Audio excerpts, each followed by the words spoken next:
Hey everyone! Welcome back to my channel. Today I'll show you how to delete payment methods or cards from Brave browser quickly and easily.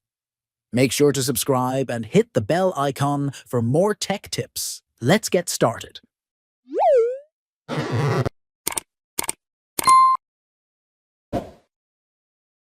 First, open the Brave browser on your device. This process works on both Windows and Mac OS. Next, click on the three-dot menu in the top right corner and select Settings from the drop-down.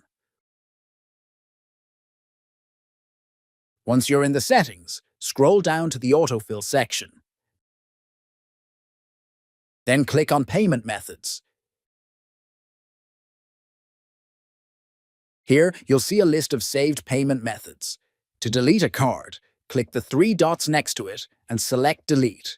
Confirm if prompted. And that's it. You've successfully deleted a payment method from Brave browser.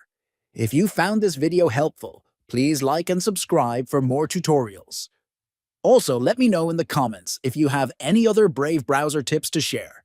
Thanks for watching, and I'll see you in the next one.